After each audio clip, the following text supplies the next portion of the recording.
is intimidating to introduce a scholar whom I have befriended as a colleague and a friend for the past 45 years.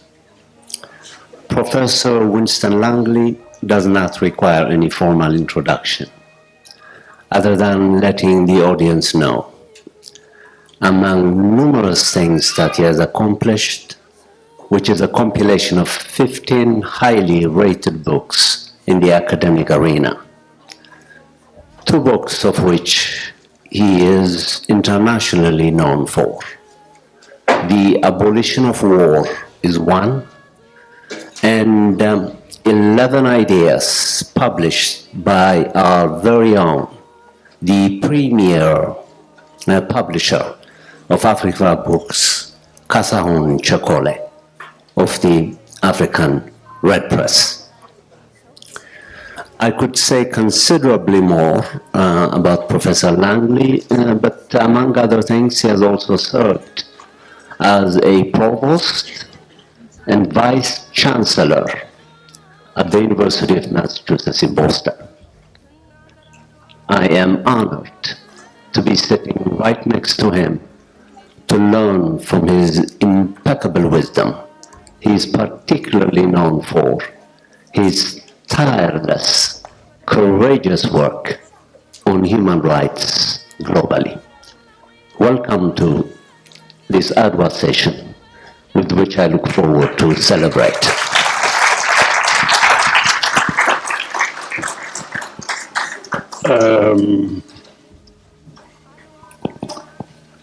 I was going to say that I perhaps have very little to say after listening to Lucy and Betty about the meaning of war. My friend, Professor Kures, exaggerates my merits, and he hasn't said very much about himself.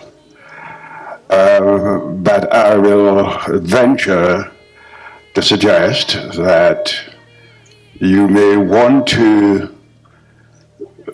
have an engagement with him, because he's not only a philosopher, but one whose current focus is to uproot,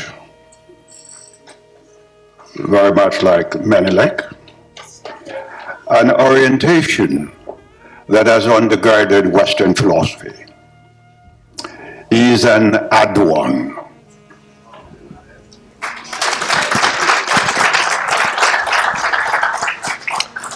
Well, Professor Langley, as you know, in spite of the titanic presence among civilizational interventions that disrupted the seamlessly self-congratulatory attempts on the part of the West to be a sustained history of triumph and victory, Adwa pierced very deeply a disruption of a continuous European history of imperial presence through the valor, commitment, courage, discipline, and spiritual presence of my Ethiopian ancestors. And yet, in the annals of European diplomatic history, this titanic presence is never mentioned. I wonder why.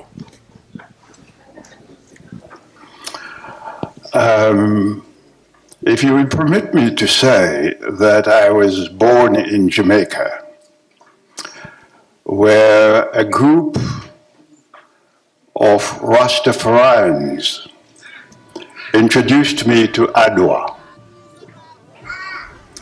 My parents did not. Neither did any of the leaders in the British administered colleges and universities. And there is a good reason for that, I think. Adwa was not only the defeat of Italy, although it was the defeat of Italy. It was not only the setting of some boundaries on European imperialism. It did set some boundaries, at least for a while. It was not only that the psychology of European culture, which had claimed for itself a superior standing in all of human history, and had assigned to Africa the lowest level of cultural development. It was that this psychological outlook and orientation had been totally disrupted. And in that rupture, sent a message far and wide. I was in Japan in 2013, and I was mistaken for an Ethiopian. The professor there said that the 1905 victory of Japan over Russia really took part of its inspiration from Adwa. Now, I don't know if you remember that battle.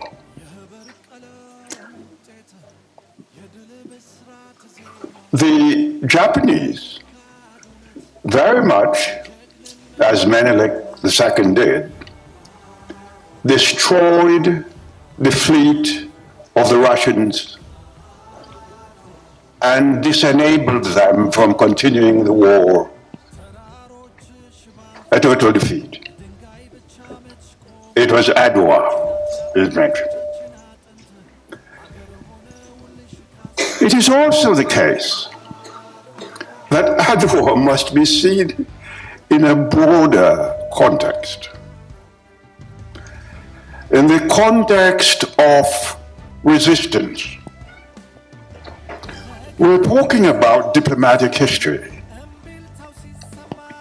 And that history seeks to focus on what we may call treaties, negotiations. I noticed the historian whom we listened to very carefully referred to the negotiations of 1889, and I might say something about it. Yes. It also has to do with military strategy, alliances, disalliances, and of course, wars. Diplomatic history was seen as high culture, part of high culture. And those people who went into this area were dealing with high culture. Low culture dealt with how you fed people, or if they had housing, or whether they had health care, etc. Well, in 1889, part of what was happening is that Menelik was implementing what we call strategy in diplomatic history. The Italians wanted him to have become a protectorate of Italy, meaning coming under the protection of Italy, therefore limiting what it is that Ethiopia could do. It is the equivalent today, in today's diplomatic history, of something called cooperation, in which the cooperators are not co-equals at all.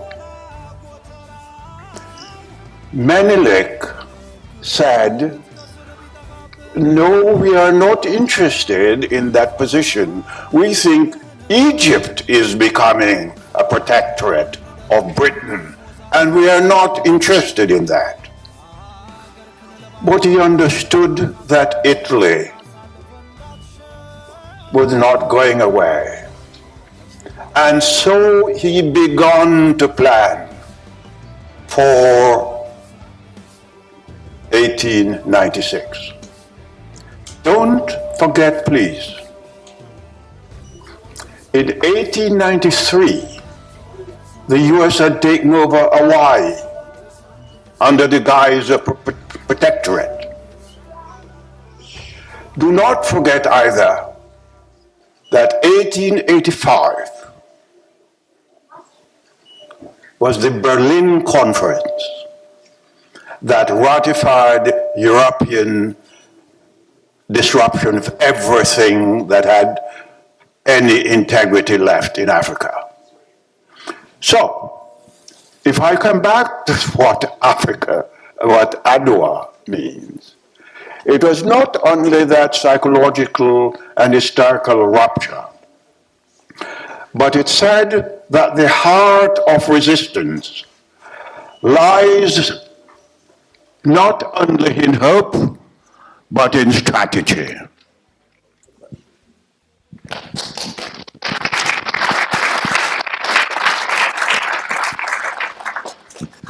And now the final question, considering the fact that I have been allotted, I think, about 20 minutes, so I want to adhere to strictures. In terms of thinking about the past and sedimenting ourselves in the present, and also projecting towards the future, let's personalize, if you can, what Adwa means to you. What does Adwa mean to you?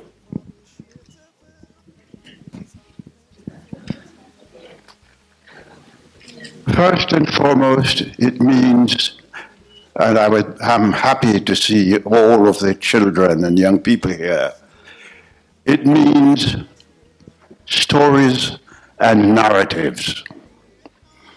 The construction of stories and narratives so that they become a part of us. Secondly, it means a focus on the concept of the silence of the good. That which has been good in modern history has never taken off in the dramatic spheres of conventional life. It has had to work its way through the character of individuals and groups. And in that way, we must think of Adwa as operating in that relative silence. Thirdly, there is something in social history that has been called the poetry of hope.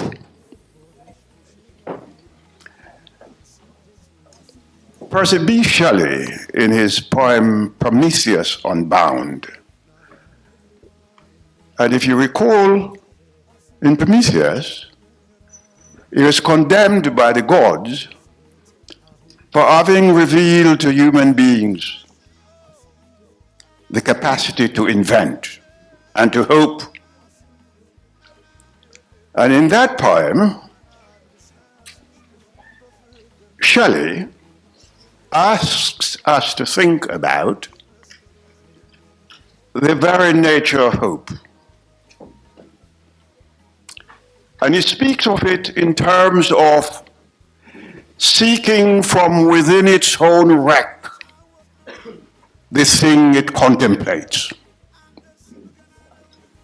I think Menelik was prepared for that wreck in order to achieve the thing he contemplated.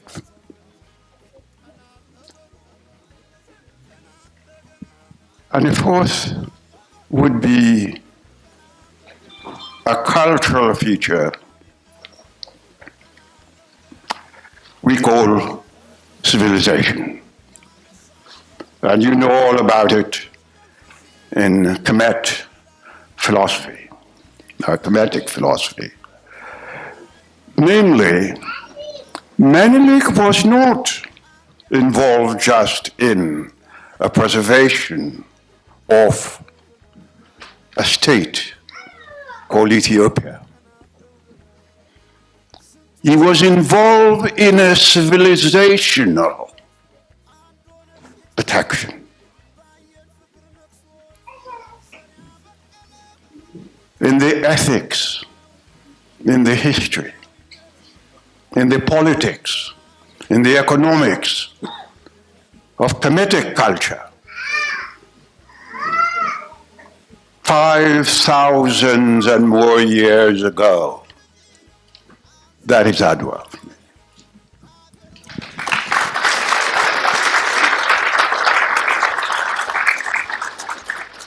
And now my final question, a tribute to Betty and Lucy.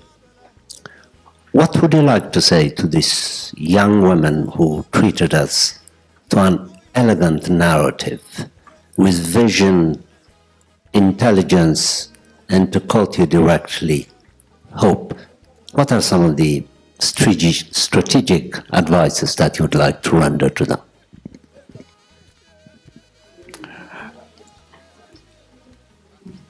I say this from, I've done some work in the area of women's rights, and I speak in that vein.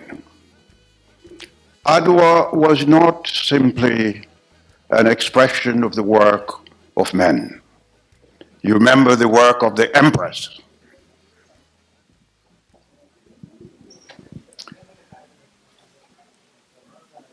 The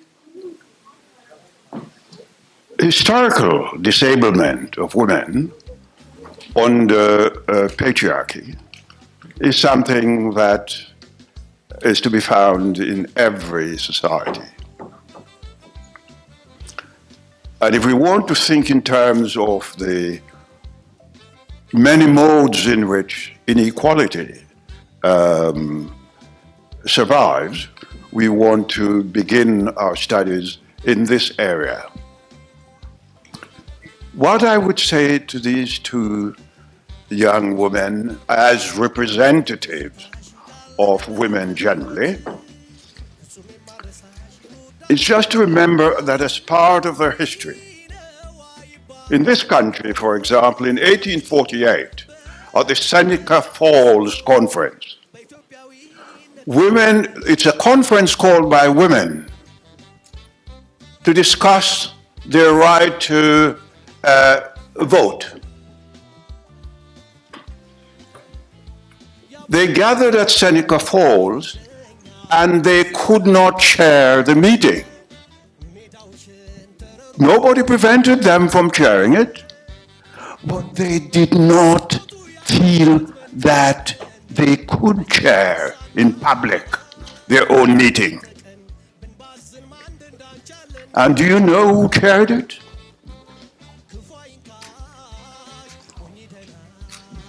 A slave who had escaped, an escaped slave. In other words, the public space was allowable even to slaves, not to women.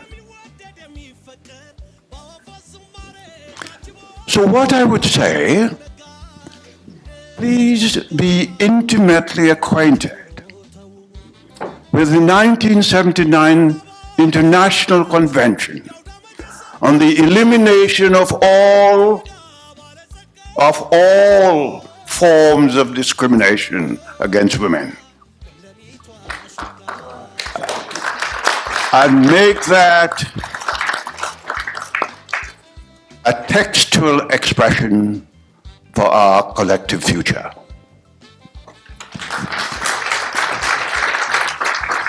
Thank you so much. I particularly want to thank these attentive audience, a feature of civilized Ethiopianity.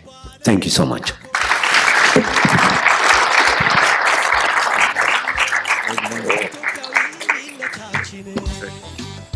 Great. Thank you. I hope I did not. You did good. They did amazing. Again, for Professor Kiros and Professor Langley, we really appreciate you.